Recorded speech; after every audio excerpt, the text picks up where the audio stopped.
Welcome back and Merry Christmas to all.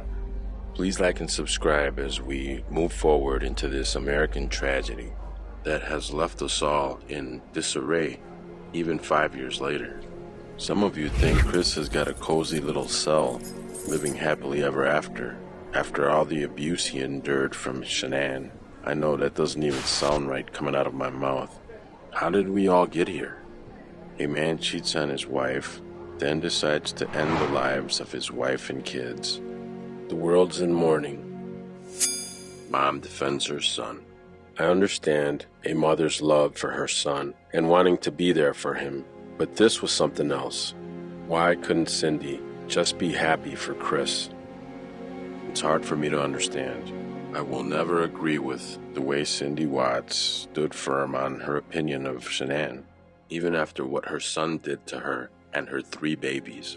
Something is definitely off about Cindy's relationship with Chris. Chris annihilating his family proves that Cindy and Jamie went too far. Obviously, the next step is to deflect and start explaining for Christopher's actions.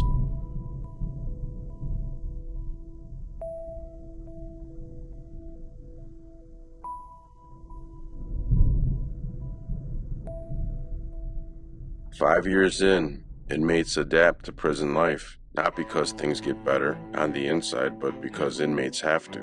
The penitentiary is a shark tank. Fear and weak is like blood and water to sharks. If you weren't hardened coming in, you will be. Inmates stick to their own on the inside. I've seen inmates come in and sit at the wrong table many times. Rude awakenings. Guards know the game. They do their best to stay out of personal beefs. Commenters see a picture of Chris Watts smiling and think he is a happy camper. I can assure you he is not. However, like I said before, letters help big time.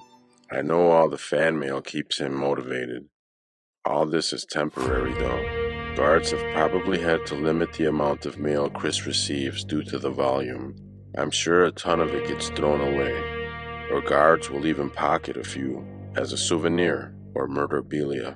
Oh yeah, killer items are worth big bucks. Jeffrey Dahmer's prison reading glasses were bought by Taylor James, owner of Cult Collectibles in Vancouver, Canada, for $150,000. So you better believe prison guards are stockpiling memorabilia, such as letters, pencils, combs, toothbrush, commissary, just about any item that made contact with the high-profile offender. They'll probably hold on to it for a little while. It's worth more if the offender is deceased. When housing a high-profile inmate, prison guards are paying attention. I'm betting COs have buyers on standby with top dollar in mind. A pair of reading glasses would be a very nice payday for corrections officers. Believe me, they're paying close attention to his items. A letter to an inmate is like opening the gates, allowing him to be free for a couple of hours, but then having to return. Aloha, Chris. I hope this letter finds you in somewhat good spirits today. Remember, there's always hope, and today might be that day that brings you a bit of good news. I'm totally on your side. I hope you received my letter from last week. I was just basically wanting to introduce myself and offer some friendship from over here in Hawaii. To give you an update here, the hurricane that was barreling down on us never hit over our island. And we just got some really cool, crazy hurricane winds that whipped through and a little rain. Dang, I was hoping for more upheaval. LOL, no luck. As I mentioned before, I'm an NFL fan, and although the Broncos suck, I kinda started liking the LA Rams. They have Wade Phillips, my fave. And to leave, doesn't it seem like he belongs in LA? Yes, I do like him though. Is there an NFL team you like? I hope you have a TV, and I love Seinfeld reruns. Oh my god, if there are any newspapers, books, magazines you would like, I'm happy to send those. Chris Watts has suspected that Nicole Kessinger may be writing him under an alias, trying to place keywords in letters in hopes for Chris to identify her so they can stay in touch. When investigators surprised Chris at Dodge for further questions, Chris was asked if he would like to talk to Nikki, and his response was, maybe once, just to say I'm sorry this happened. I'm sorry, not sure what happened afterwards. If you had any counseling or in a different state, I just wanted to let you know that I'm sorry. It's not something I ever saw happening. He apologized to Nikki 3 times. In a separate interview with Cheryln Cadle, she had to remind Chris that he not one time ever apologized to the Rzuceks. Inmate Watts was described as very intelligent, with photographic memory, and a failed psychopath. There's even been speculation that inmate Watts has Asperger's syndrome. Asperger's is a condition on the autism spectrum. Many people believe because Chris had no history of violence or anything in his past that would predict something like this happening, believe Chris just snapped, which is BS in my opinion. Why did it take Chris having a mistress to snap? How could Shanann have made him snap when she was in full swing trying to save her marriage? He said it himself the day before. He already knew that would be the last time he tucked his babies into bed. That's called premeditated, a planned murder's first degree. He is lucky this didn't happen in Florida or Texas.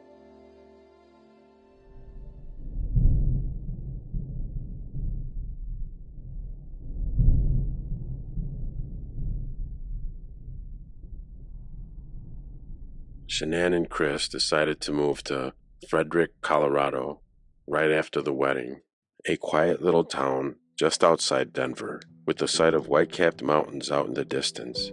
They fell in love with the area. During a visit with friends in Colorado, they decided it would be a nice enough place to relocate to, a good opportunity for a fresh start, away from all the family drama back home.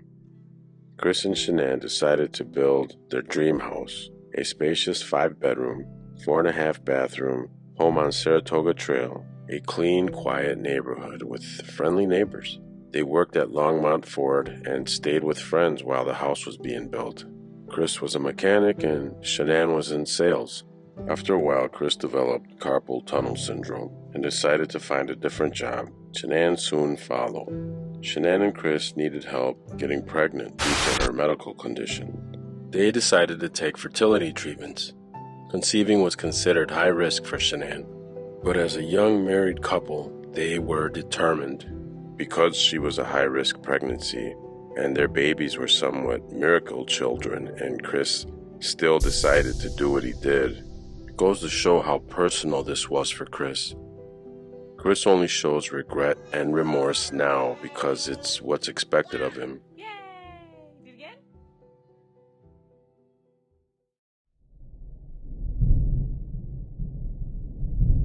In 2009, Shanann built her house in Charlotte, North Carolina. She was battling lupus. Her friend told her about her cousin named Chris, saying he was really nice, quiet, etc. So Shanann got a friend request from him on Facebook. Months later, she called me saying, "Mom, I met a nice guy. He's a mechanic." I said, "As long as you're happy and he is good to you." A few months after that, Shanann and Chris had a family gathering, and Frank and I and his parents had a cookout. They were floored when they saw her house. Shanann was a hard worker and wanted to eventually sell it and make a profit, and keep doing so. Eventually, the mortgage would be free. Comes from a family of contractors, so Shanann was eager to please his parents, waiting on them hand and foot. When Shanann left the back porch, it was just Chris's mom and I. She leaned over to me and said, "Shanann was married before?" I said, "Yes, just like your daughter was." Then a little while later, when we were alone again, she says, "I just don't see it."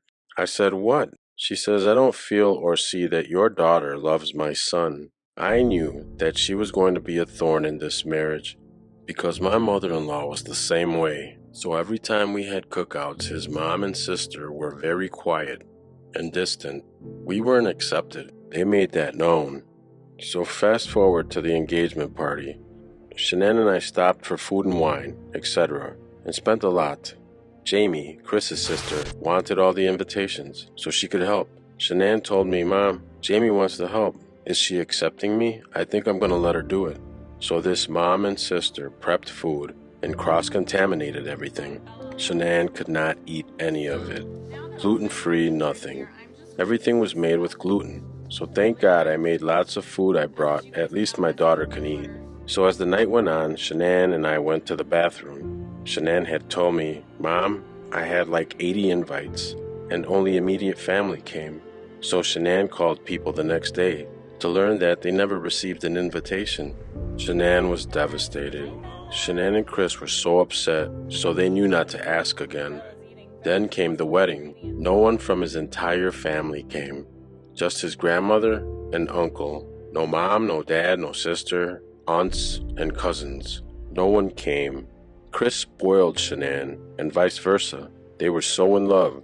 They were a great team. They moved to Colorado and moved in with Shanann's friend for a year, while they built their house.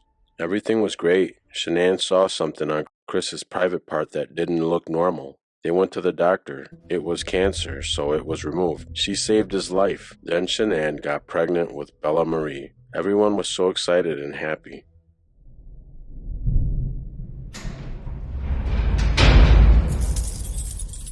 After classification and getting bounced around the main building for a few months, I was moved over to the barracks, a smaller structure separate from the main building. It's where inmates go before getting shipped out to a different institution, a more permanent place, a prison where an inmate will most likely do the rest of their time. The barracks was sweet, an open space filled with bunk beds. It had 2 sides, and each side had 4 tables. This was strategically set up so everyone had a table. The blacks, the whites, Hispanics, and there was a miscellaneous table where anyone could sit. The 4th table is also a strategic move by the prison system. It was home to inmates whose paperwork isn't confirmed. Inmates will sometimes say that they mailed their papers out to family or a lawyer because they didn't want other inmates to know what they're in for, knowing the consequences could be deadly in general population. Just because an inmate requests protected confinement, they don't always get it right away. Sometimes an inmate will have to wait for cell space, or just don't qualify. No paperwork, your own people won't let you sit at the table.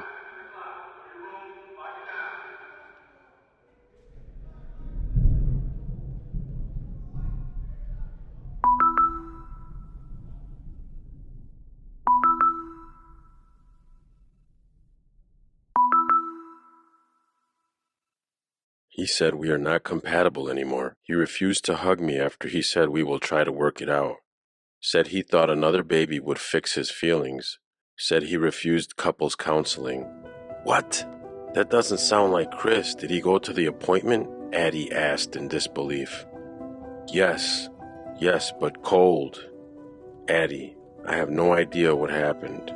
Go through his phone, make sure there isn't some other to have to kill, Addie said. I'm betting Chris is having an affair after all. Why no to counseling? Asked Addie. This is total left field, responded Shanann. He said he ain't sitting on no damn couch saying what he just said to me to a stranger. Oh, Jesus, Addie replied. I found some in our area, and if anything, this baby and kids deserve him to go, Shanann said. Is this his parents' influence? Asked Daddy. He refused to hold me, said he's not there. He can't. I haven't slept most of the week. My eyes burned from crying so much. I canceled gender reveal. Nikki's going to tell me today. I need happy news right now. I said to him, how was this a few months? We were so intimate and what I thought in love when I left. He said he had a lot of time to think. The baby in my belly deserves his full love either way. I'm so sorry, honey, Addie said. I don't know what to say. I said you sat here in this living room and said you think it would be a great thing to have another baby. We talked it out a lot beforehand and we agreed to do this. You were so excited and happy, said Shanann. I think he will come to his senses and feel like an ass in a few months, says Addie, trying to be a good friend to Shanann.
always so fascinated by this case. Her life played out on social media. It's crazy how now we can watch everything unfold before our very eyes with body cam footage, recorded 911 calls, CCTV, and home security cameras. Shanann's social media accounts and text messages still break all of our hearts because we can all, in one way or another, relate. I promise these aren't easy videos to make, yet I still make them.